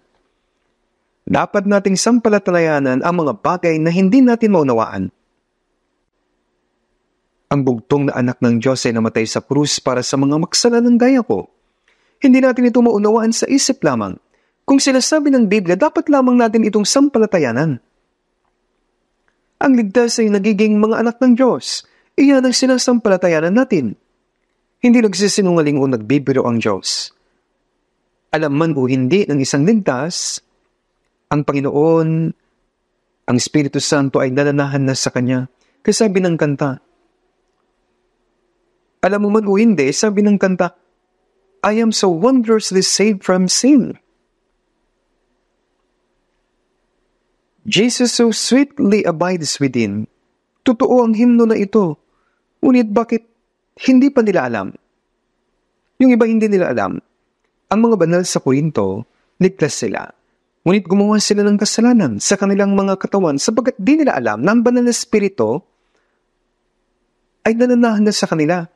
Ang banal na Espiritu ay nananahan sa ating katawan na siyang templo. Paano tayo makakagawa ngayon ng kasalanan sa katawang ito? Kaya mula sa mga banal sa Korinto, mayroong mga nangalunya. Kaya sabi sa kanila, di ba ninyo nalalaman na ang inyong katawan ay sangkap ni Kristo? Kukunin ko ba ang mga sangkap ni Kristo at gagawin kong mga sangkap ng isang masamang babae? Huwag nawang mangyari. Kayo ay hindi sa inyong sarili. Sabagat kayo binili sa isang halaga, kaya't luwalhatiin ninyo ng inyong katawan ang Diyos. Ang katawang ito kung saan nananahan ng Espiritu Santo ay ibinigay ng Diyos at binili sa pamamagitan ng dugo ni Jesus. Ama, Anak, Espiritu Santo, iisang Diyos. Ingatan ninyo ang katawang ito. Kaya ang kayo hindi sa inyong sarili, sabi po, sabagat kayo'y binili sa isang halaga. Mahalaga. Isang halaga, at ang halagang ito ay napakamahal. Binili tayo sa halaga ng dugo ng tanging anak ng Diyos. Kaya kayo'y binili sa isang halaga, kaya't luwalhatiin ninyo ng inyong katawan ng Diyos. Mamuhay tayo ngayon para sa Panginoon at mamatay para sa Panginoon. Ginagawa natin ang lahat para sa kaluwalhatian ng Diyos. Ganyan ang buhay ng isang ligtas. Iniligtas niya tayo upang makapanirahan sa atin. Kaya lumakad tayo kasama ng Diyos. When the Lord moves, I move. When the Lord stays, I stay. Pupunta ako kung saan pupunta ang Panginoon, mananatili ako kung saan siya mananatili. Gagawin ko kung anong gusto ng Panginoon. Di ko gagawin kung ayaw niya. Mabubuhay ako kung iyan ang kalooban ng Panginoon. Mamamatay ako kung yan din ang kalooban ng Diyos. Kung ang gusto kong gawin ay hindi kalooban ng Panginoon, hindi ko yun gagawin. Ganyan ang karaan ng paglakad kasama ng Panginoon. Hindi ito isang bagay na espesyal kundi natural lamang para sa atin. Yan ang dapat na gawin. Hebrews 11:1, ang pananampalataya ay ang katiyakan sa mga bagay na inaasahan, ang paninindigan sa mga bagay na di nakikita. Sumasampalataya tayo sabagat ito ay salita ng Diyos kahit pa hindi natin ito nakikita. May mga salita na kayang unawain ng ating isipan habang may ibang salita naman na hindi natin maunawaan. Kaya ba tayo hindi sumasampalataya sapagat hindi natin naunawaan? Hindi yan totoo. Nang pasimula nilikha ng Diyos ang langit at ang lupa, hindi natin ito nakita. Sa Hebrews 11:3, sa pananampalataya na unawaan natin ang sanlibutan ng likha sa pamamagitan ng salita ng Diyos. Naunawaan natin ito sa pamamagitan ng pananampalataya. Sa unang Pedro 1:8 at 9, hindi niyo siya nakita gayon may inyong iniibig. Kahit na hindi natin nakikita ang Diyos, iniibig natin siya. Inibig niya tayo. Bagaman ngayon, sabi ay hindi niyo siya nakikita, gayon may inyong sinasampalatayanan, at kayo nagagalak na may galak na hindi maipaliwanag at puspos ang kaluwalhatian, na inyong tinanggap ang bunga ng inyong pananampalataya, ang kaligtasan ng inyong mga kaluluwa. At sabi po, subalit pinatutunayan ng Diyos ang kanyang pag-ibig sa atin, na nung tayo mga makasalanan pa si Kristo ay namatay para sa atin. Sumasampalataya tayo sa pamamagitan ng kanyang mga salita. Kung gaano tayo kamahal ng Diyos at tinubos niya tayo sa ating mga kasalanan magpakailanman, at niligtas siya tayo ng walang hinihiling kapalit mula sa atin. Ngunit bakit hindi kayo sumasampalataya na ang Diyos ay nananahan sa inyo? Upang makalakad kasama ng Diyos, una, dapat nating sampalatayanan na siya ay kasama natin.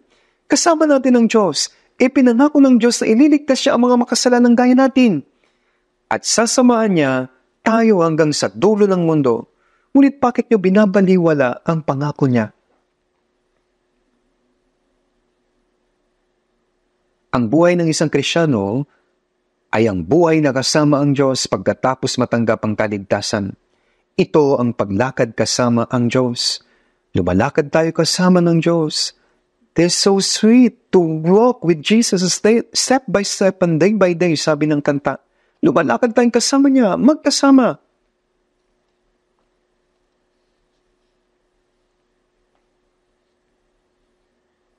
Tignan po natin sa Apokalipsis chapter 21. Apokalipsis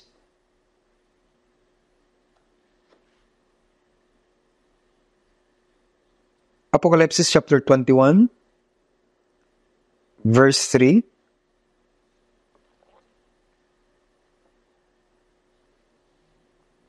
Apokalipsis 21, verse 3. At narinig ko ang isang malakas na tinig na mula sa trono na nagsasabi, "Masdan ninyo, ang tabernakulo ng Diyos ay nasa mga tao. Siya'y naninirahan kasama nila at sila'y magiging bayan niya. Ang Diyos mismo ay makakasama nila at siya'y magiging Diyos nila." Ang isang bagong langit at ang isang bagong lupa. Sa isang bagong langit at isang bagong lupa, sabi dito, "Masdan ninyo, ang tabernakulo ng Diyos ay nasa mga tao." Ang langit, ang tabernakulo ng Diyos. Sa John 14, mula verse 1, "Huwag mabagabag ang inyong puso, sumampalataya kayo sa Diyos, sumampalataya rin naman kayo sa akin. Sa bahay ng aking Ama ay maraming tahanan. Kung hindi gayon, sasabihin ko ba sa inyo na ako'y paparoon upang ihanda ko ang lugar na para sa inyo? At kung ako'y pumunta roon at may handa ko ang lugar para sa inyo, ako'y babalik at kayo tatanggapin ko sa aking sarili, upang kung saan ako naroroon, kayo rin ay naroroon." Mga alagad ay lubusang nag-alala nang sabihin ni Jesus na sila ay kanyang iiwanan. Sa bahay ng aking Ama, sabi niya, ay maraming tahanan. Nang makita ni Jesus ang kanyang mga alagad, tiyak na siya ay nakaramdam ng pagkahabag.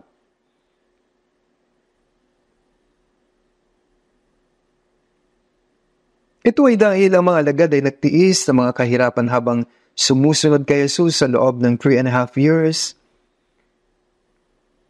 Sila ay natulog noon sa ilang, minsan ay nabasa ng mga hamog, madalas silang tinataboy at sila ay nagutom. Napapadaan sila sa mga bukirin, nagkikiskis ng butil sa kanilang mga kamay upang makakain. At kahit ang mga Fariseo ay tinatanong sila kung bakit sila nagsasaka sa araw mismo ng Sabbath. Sila rin naman ay tumakas ng sinubukang patayin ng mga tao sa Jesus. At sinabi ni Jesus bago dumating ang kanyang kamatayan, ito ay nasa John 13, 14 at 15,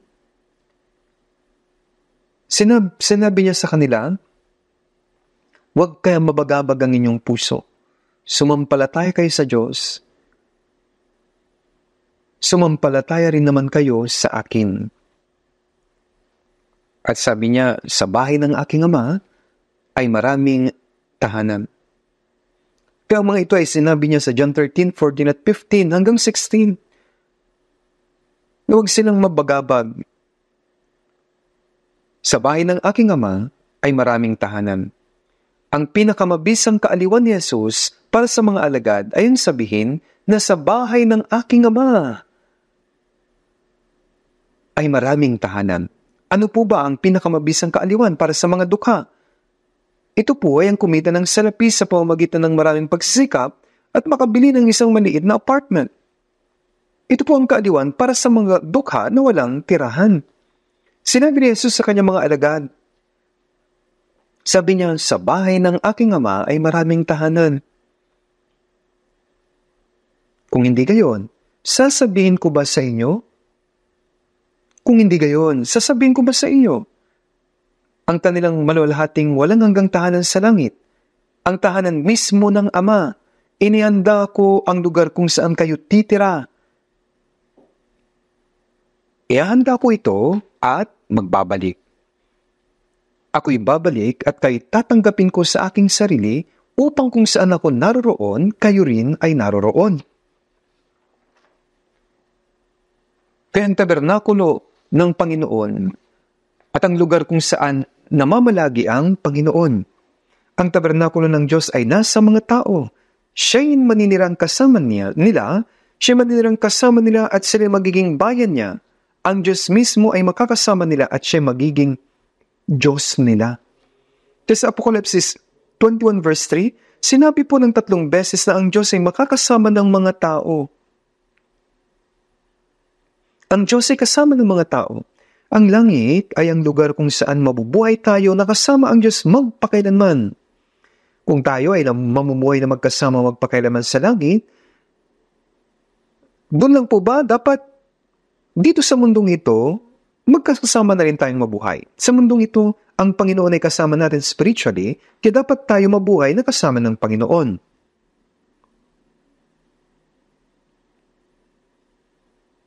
Ang mga taong pupunta sa langit ay mabubuhay na kasama ang Diyos magpakailanman at dapat ding mabuhay kasama ang Panginoon sa mundong ito. Sa Micah 6:8, ipinakita niya sa iyo, tao, kung ano ang mabuti at ano ang itinatakda ng Panginoon sa iyo, kundi ang gumawa na may karunungan at umibig sa kaawaan at lumakad na may kapakumbabaan na, sabi po, kasama ng Diyos. Alam po ba ninyo kung ano ang hinihingi sa atin ng Diyos? Ito po ay ang lumakad na kasama ang Diyos. Ang gumawa na may katarungan at umibig sa kaawaan at lumakad na may kapakumbabaan na kasama ng inyong Diyos. Sabi po, ang isang tao na ayaw lumakad kasama ang Diyos ay isang mapagmataas na tao.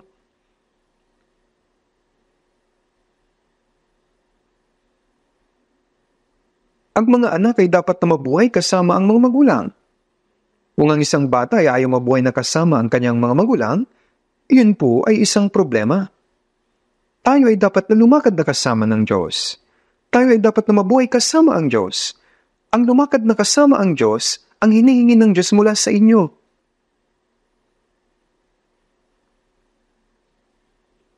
Sa Kawikaan 13:20, ang lumalakad na kasama ng matatalino ay magiging matalino rin, ngunit ang kasama ng mga hangal, kapahamakan ng daranasin. Tiyak, alam niyo po ito. Kahit sa mundong ito, kung tayo ay lalakad na kasama ang matatalino, magtatamo tayo ng karunungan. Ngunit sino po ba ang tunay matalino? Siya po ang Diyos. Wala pong lubusang matalino. Kung ang isang tao ay lalakad na kasama ang Diyos, siya ay magtatamo ng karunungan. Bibigyan ng Diyos ang karunungan ng taong iyon. Ang pinakamatalinong tao ay si Solomon. Binigyan ng Diyos si Solomon ng karunungan. Kung tayo ay lalakad kasama ang Diyos, bibigyan rin tayo ng karunungan ng Diyos. Ang karunungan ay ang maunawaan ng kalooban ng Diyos. Ang kaalaman at karunungan ay mayroong pong pagkakaiba. Ang kaalaman ay ang pagkakaroon ng kaalaman tungkol sa isang bagay. Ang karunungan ay ang pagsasabuhay sa iyong buhay ng iyong nalaman at mabuhay ng naaangkop ayon sa natutunan mo. Kung kayo ay lalakad na kasama ng Diyos, na siyang matalino, magtatamo ka ng karunungan. Ngunit kung kayo ay lalakad na kasama ang isang hangal, ang pinakahangal ay ang ating sariling laman. Ngunit ang kasama ng mga hangal, sabi, kapahamakan ng daranasin. Ngayon po ay dapat tayong lumakad na kasama ang matalino, ang Diyos ng pag-ibig ay kasama natin. Kung gayon, tayo ay bibigyan niya ng karunungan, iingatan tayo at puprotektahan tayo.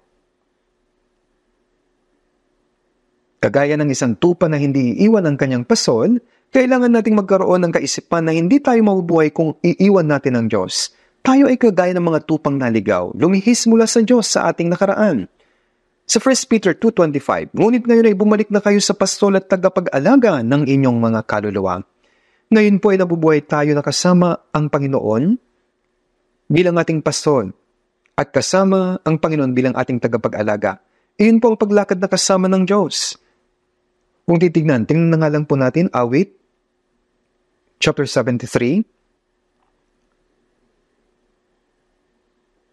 Awit number 73.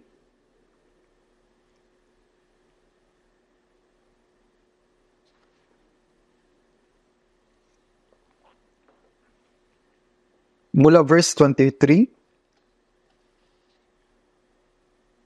Awit 73, simula verse 23. Basahin po natin, sabay-sabay. Gayunman ako'y kasama mong palagian, inaalalayan mo ang aking kanang kamay. Sa iyong payo, ako'y iyong pinapatnubayan at pagkatapos ay tatanggapin mo ako sa kaluwalhatian. Anong mayroon ako sa langit kundi ikaw, at liban sa iyo wala akong anumang niranasa sa lupa. Pagkatapos po, basahin din natin ito pong verse 28 ng sama-sama. Ngunit para sa akin, ang pagiging malapit sa Diyos ay aking kabutihan. Ginawa kong aking kanlungan ng Panginoong Diyos upang aking maisaysay ang lahat ng iyong mga gawa. Sabi sa verse 23, ako'y kasama mong palagian, inaalalayan mo ang aking kanang kamay. Ito ay ang mahawakan ng kamay ng Panginoon. Gayunman, sabi, ako'y kasama mong palagian. Sa iyong payo ako'y iyong pinapatnubayan at pagkatapos ay tatanggapin mo ako sa kaluwalhatian.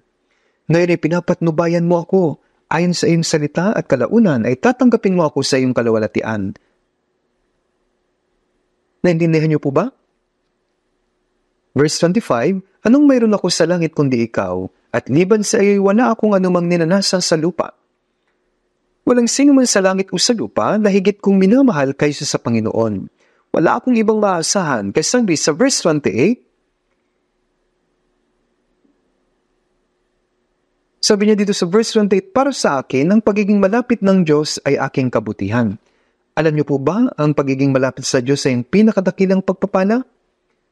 Sa tingin mo ba, magiging maayos ang lahat kung iiwanan mo ang Panginoon at mabubuhay ka ayon sa iyong sariling kagustuhan? Hindi po. Ang mga tao ng sanlibutan ay pwedeng mabuhay ayon sa kanilang nais, na wala ang Diyos sa kanilang buhay. Ngunit hindi ipapahintulot ng Diyos na gawin ito ng naligtas na. Sa mundong ito, ang mga taong masasama sila, mga masagana. Sila'y mayaman at makapangyarihan, ngunit alam mo ba kung bakit hindi sila pinarurusahan ng Diyos? Pinapabayaan lang sila ng Diyos hanggang sa sila ay mamatay, hanggang sa sila ay magsisi. Sabi nga sa Job, ang kanilang mga araw sa kaginhawaan ay ginugugol at sila'y payapang bumababa sa Sheol. Hinahayaan lang sila ng Diyos. Gayunpaman, hindi hahayaan ng Diyos ang mga Kristyano. Hindi sinasaway ng mga magulang ang mga bata na hindi naman nila anak. Mabuhay man sila, nakasiyasiya o hindi, ang dila na hindi naman nila ito anak. Gayunpaman ang magulang, iniingatan, minamahal, pinuprotektahan, pinamumunuan ng kanilang anak. Ganyan po ang magulang sa kanyang tunay na anak. Minamahal niya, pinuprotektahan at pinamumunuan. Sabi dito, sa iyong payo ako'y pinapatnubayan at pagkatapos ay tatanggapin mo ako sa kaluwalhatian. Anong mayroon ako sa langit kundi ikaw at liban sa iyo, wala akong anumang ninanasa sa lupa. Mga brothers and sisters, ano po ang inyong iniibig? Ang isang tao ay maaaring umibig sa isang tao, ngunit hindi niya pwedeng ibigin ng higit kaysa sa Diyos. Maari na may mga tao na iniibig ang mga bagay ng mundong ito, gaya ng pera, kasikatan, kapangyarihan, ngunit hindi natin pwedeng iwan ang Panginoon. Sa verse 28, ngunit para sa akin ang pagiging malapit ng Diyos ay aking kabutihan. Kung magiging malapit ka sa Diyos, makakatanggap ka ng mga pagpapala. Dahil binibigay niya ang lahat ng mga bagay. Minsan din naman ay nagbibigay din siya ng pagturusa. Bakit? Merong dahilan kung bakit siya nagbibigay ng pagturusa upang maibigay sa atin ang mas mabuting mga bagay. Binibigyan niya tayo ng mga pagsubok, ngunit hindi niya pinapahintulot ang mga pagsubok na hindi natin kakayanin. Tinutulungan niya tayo na malagpasan ng mga ito. Palaging nais ng Diyos na bigyan tayo ng mas mabuting bagay. Kung tayo ay magiging malapit sa Diyos, makakatanggap tayo ng dakilang pagpapala. Ito ay ang maligtas sa mga miyembro ng ating pamilya. Kung magiging malapit tayo sa Diyos, maniligtas ang ating mga anak, kamag-anak, mga kaibigan. At maging ang mga taong nasa paligid natin ay maliligtas.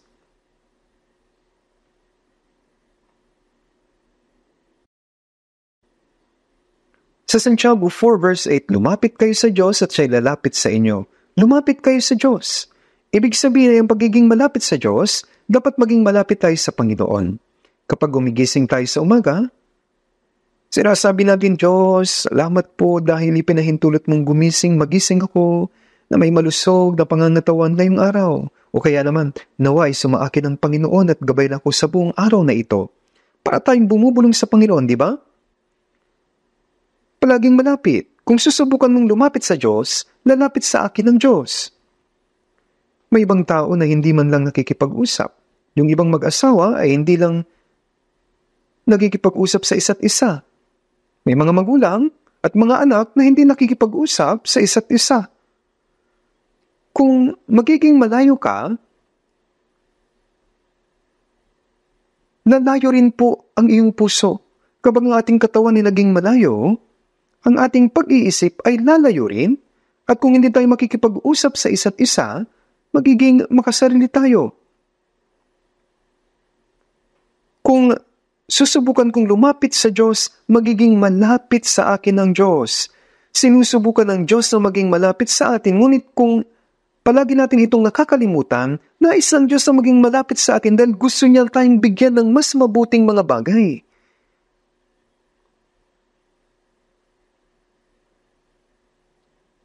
Gusto niya ba tayong pahirapan? Anong dapat kong gawin upang maging malapit sa Diyos? Sa 1 Peter 1:15 hanggang 16.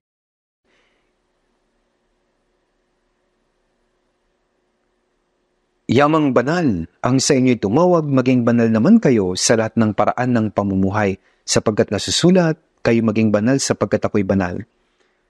Dahil banal ang Diyos, kaya dapat din tayong maging banal upang mapalapit tayo sa Diyos. Upang maging banal, dapat ay maging hiwalay tayo sa mga kasalanan ng sanlibutan. Sinasabing bang makakalapit ka sa Diyos ng unti-unti kahit may ginagawa kang sekretong kasalanan? Kung isang asawang lalaki o babae, pwede bang magkagusto sa ibang tao habang malapit pa rin sila sa isa't isa? Kasinungalingan niyon. Hindi maaaring lokohin ng Diyos. Sabi sa Santiago 4 verse 5, o iniisip ba ninyo na walang kabuluhan ang sinasabi ng kasulatan na ang Espiritu na pinatara niya sa atin ay nagdanasan na may paninibugho? Ang banal na Espiritu ay nasa akin, ngunit kung iniibig ko ang sanlibutan at ang ibang bagay na higit kaysa Panginoon, ang Panginoon ay naninibugho. Sabi nga ng talata, iniisip pa ninyo na walang kabuluhan ang sinasabi ng kasulatan? Ang Espiritu na pinatara niya sa atin ay nagnanasan na may paninibugho. Huwag mong isisipin na ito ay walang kabuluhan. Ang tunay na Diyos ay mapamanibughuin. Siya ay naninibugho. Kung hindi pa rin tayo makikinig, hindi pa rin tayo iiwanan ng Diyos. Ngunit, upang maging malapit sa Diyos, kailangan nating magkaroon ng buhay na hiwalay sa mundo. Dahil ang Diyos ay banal, kailangan nating humiwalay mula sa kasalanan. Paano tayo magiging malapit sa Diyos habang gumagawa tayo ng kasalanan?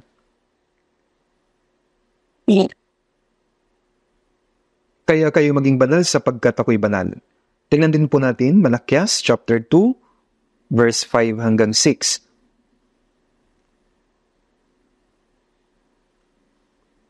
Malakias chapter 2 verse 5 hanggang 6. Babasahin ko po.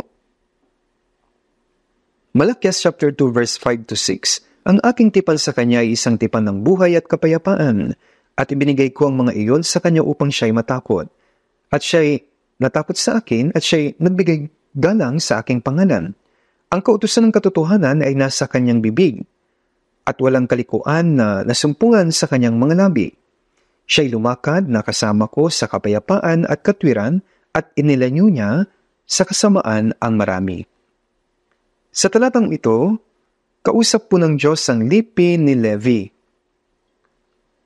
Ang lipi ni Levi ang pinili upang maglingkod sa Diyos, at mula sa kanila ay itinalaga ang mga pari. Kaya ito po, kausap dito ay ang Levi. Sabi, ang aking tipan ay buhay at kapayapaan, at siya'y natakot sa akin at siya'y nagbigay galang sa aking pangalan. Ang kautusan ng katotohanan ay nasa kanyang bibig at walang kalikuan na nasumpungan sa kanyang mga labi. Ang lahat ng mga Levita at mga pari sa bagong tipan at sa panahon ngayon natin ay ang mga Kristyano. Kaya sabi, sa 1 Peter 2:9, kayo'y isang maharlikang pagkapari, isang bansang banal, sambayan ng pag-aari ng Diyos. Kaya ang lahat ng mga naligtas ay mga maluwalhating pari. Kayo ay tungo sa banal na pagkapari upang mag-alay ng mga espiritual na handog na kasiya-siya sa Diyos. Tayo ang mga banal na pari na pinili upang maglingkod sa Diyos. Ang isang pari ay isang tao na may takot sa Diyos. Kaya ang kautusan ng katotohanan ay nasa kanyang bibig at walang kalikuan na nasumpungan sa kanyang mga labi. Siya'y lumakad na kasama ko sa kapayapaan at katwiran. Ang isang Levita ay isang tao na palaging may fellowship sa Diyos. Naglilingkod sa Panginoon at inilayo niya sa kasamaan ang marami, sabi dito. Ibinalik nila ang marami sa Diyos at inilayo ang marami mula sa kasamaan at sa paghuhukom. Tayong mga Kristyano ay gaya ng lipi ni Levi. Dapat mayroon tayong takot sa Diyos at naglilingkod sa Kanya na gaya ng mga pari, at dapat ng kautusan ng katotohanan ay nasa ating bibig, at dapat na Malaya mula sa pagiging di makatarungan at sabi pa, siya'y lumakad na kasama ko at inalayo niya sa kasawa ng marami. Inilayo ang marami. Habang isinasagawa po itong summer retreat, alam niyo po, habang sinasagawa ang summer retreat, ako po talaga ay lubos na nagpapasalamat at masaya na makita ang mga kapatiran na kusang loob na gumagawa sa iba't ibang mga bagay gaya ng ushering, pag-aayos ng parking, paglilinis, pagbabantay sa gabi, pagluluto sa kusina, at gumagawa ng iba pang maraming gawain upang maligtas ang isang kaluluwa. Ginawa ba nila ito ng sapilitan? Hindi po.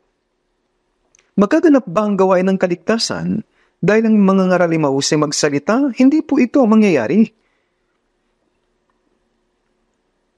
Upang makapagsalita ang bibig, dapat ang buong katawan ay sama-samang nakikibahagi. Kung tayo po na mga Kristiyano ay magiging isang katawan at ginagawa ang ating makakaya upang maipangaral ang Ebanghelyo gaya ng inuutos sa atin ng Panginoon, ang ulo, magagawa po ng Diyos na pabalikin ng maraming tao sa Kanya. Ang mga pari po ang naglilingkod sa Diyos. Dahil sa paglilingkod, napabalik ang maraming kaluluwa sa Diyos.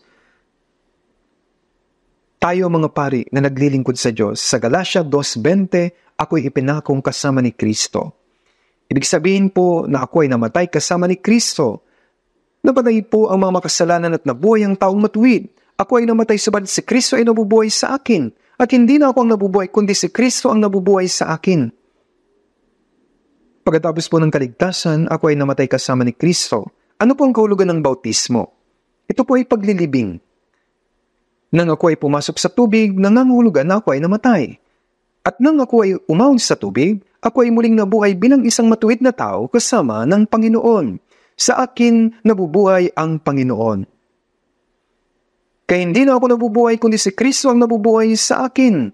Totoo po, si Kristo ay nabubuhay sa akin. At ang buhay na ikinabubuhay ko ngayon sa laman, ay ikinabubuhay ko sa pamamagitan ng pananampalataya sa anak ng Diyos na sa akin ay nagmahal at nagbigay ng kanyang sarili dahil sa akin. Ano po ang kahulugan nito? Ibig sabihin na hindi na ako ang may-ari ng buhay ko, kundi ang Panginoon na ang Panginoon ng aking buhay. Kaya hindi na po tayo nabubuhay ayon sa kung ano po ang gusto natin at inaasahan natin. Kung ako man ay mamatay o mabuhay, mangyari ang ayon sa kagustuhan ng Panginoon. Ang Panginoon po ang siyang dapat na Panginoon ng aking buhay. Ito po yung paglakad kasama ng Diyos. Sa Amos 3:3, makakalakad ba ang dalawa na magkasama malibang sila ay mayroong ginawang tipanan? Ang dalawa ay dapat na lumakad ng magkasama. Pagkatapos po ng kasal, ang mag-asawa ay mayroong parehong layunin na ng buhay. Parehong saloobin at pagpapahalaga. Dahil sa isang layunin na ito, dapat akong magdesisyon na magtrabaho ng gusto, maghirap at mamatay kasama ng Panginoon. Kapag ang kalooban ng Panginoon at ang sa akin ay naging isa, tayo po ay makakalakad na kasama ng Panginoon. Ang kalooban ko at ang ng Panginoon ay magkaiba, kaya ako ay mabubuhay ayon sa kalooban ko. Ito po ay paglakad ba na kasama ng Panginoon? Hindi po. Kapag ako ay nasa church, ako ay dumadalangin at iniisip ko ang Panginoon sa sandaling panahon at kadalasan,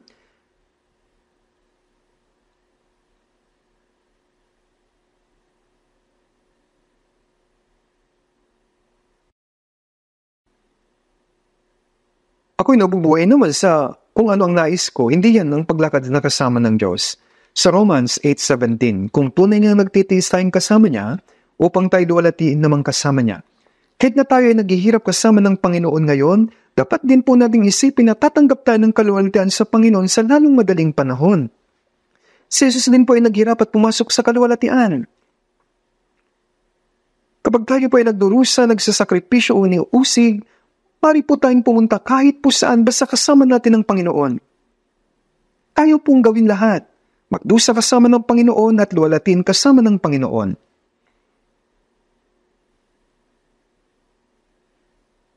Sabi sa 2 Timothy chapter 2 verse 11, kung tayo namatay na kasama niya, mabubuhay rin tayong kasama niya.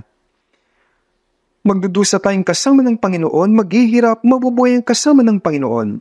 At sa huli ay papasok tayo sa kaluwalhatian kasama ng Panginoon. Kasi sinabi ni Jesus sa kanyang mga alagad, dahil nagdusa kayong kasama ko, tatanggap din naman kayo ng kaluwalhatian kasama ko. Ano po ang gagawin nyo? Magdurusa ba kayo kasama ni Jesus? Kahit na po sinabi ng Panginoon na nagligtas sa atin na gusto niyang lumakad na kasama natin, tatanggihan niyo po ba ito? Dapat po tayong tunay na lumakad na magkakasama kasama ng ating Panginoon. Gusto niyang lumakad kasama natin. Huwag niyo po itong tatanggihan. Dapat po tayong tunay na lumakad, magkakasama kasama niya. Sa awit 145:18, ang Panginoon ay malapit sa lahat ng sa Kanya'y nananawagan at sa lahat ng tumatawag sa Kanya sa katotohanan. Kapag tayo ay nananalangin, dapat po natin itong gawin ng may tunay na puso. Ang Panginoon ay malapit. Upang makalakad kasama ng Panginoon, dapat pong kasama natin siyang lumalakad. Sa John 10:16, magkakaroon ng isang kawan na may iisang pastol. Ang mga ligtas ay isang kawan ng pastol. Tayo ang mga kawan ng tupa na sumusunod sa Panginoon, kaya dapat po tayong manatili sa kalagitnaan ng kawan. Mag-isa kang susunod sa Panginoon? Hindi. Lahat ng mga Kristiyano ay magkakasamang susunod sa Kanya at dapat andun ka. Tayo ay dapat nakabilang sa mga tao na sumusunod sa Panginoon. Mga taong gumagawa ng gusto para sa Ebanghelyo at tatanggap ng kaluwalhatian kasama ng Panginoon. Minsan may iba na nasa church pero kapag hindi nila ito gusto, anong ginagawa nila? Iniiwanan na lang nila basta-basta yung church. Tama po ba ito? Sa John 15 verse 3 hanggang 4, kayo malilinis na sa pamamagitan ng salita na aking sinabi sa inyo, kayo manatili sa akin at ako'y sa inyo. Ang pananatili sa Panginoon ay nangangahulugan ng pananatili sa church. Mari ka bang umalis sa church at manatili sa Panginoon? Dapat po tayong nasa church, sa katawan ng Panginoon, kasama ng mga Kristiyano at ng banal na grupo. Ito po ang pananatili sa Panginoon. Para po sa kapakanan ng Ebanghelyo at ng banal na gawain ng Diyos, tayo po ay gumagawang magkakasama, nagdurusa ng magkakasama, namumuhay ng magkakasama at tutungo sa langit ng magkakasama. Pumunta po tayo ng magkakasama kasama ng Panginoon. Manalangin na po tayo. Ama naming mahabaging na nasa langit, maraming salamat po sa inyong dakilang habag at biyaya na naghiwalay sa amin mula sa kasamaan ng mundo at nananatili kayo sa amin at pinabasa ng aming mga kahinaan, ginabagkabayan kami sa katotohanan.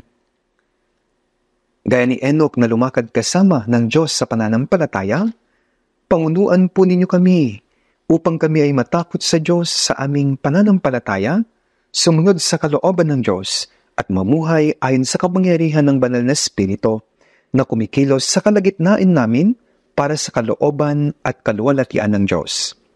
Pakiusap, gabayan po ninyo kami upang kami ay makasunod sa salita ng Panginoon at mamuhay ng magkakasama para sa banal na gawain na ipinagkatiwala sa amin ng Panginoon. Pakiusap, hayaan po ninyo na maisakatuparan ang banal na gawain ng Diyos sa amin. Pakiusap din po, pamunuan at gabayan ninyo kami upang kami po ay magkaroon ng pakikisama sa banal na pagtitipon ng Panginoon. Makiisa at sumunod alang-alang sa Ebanghelyo at makibahagi sa kaluwalhatian sa pagbabalik ng Panginoon. Ito po ang aming dalangin sa pangalan ng aming Panginoong Hesus. Amen.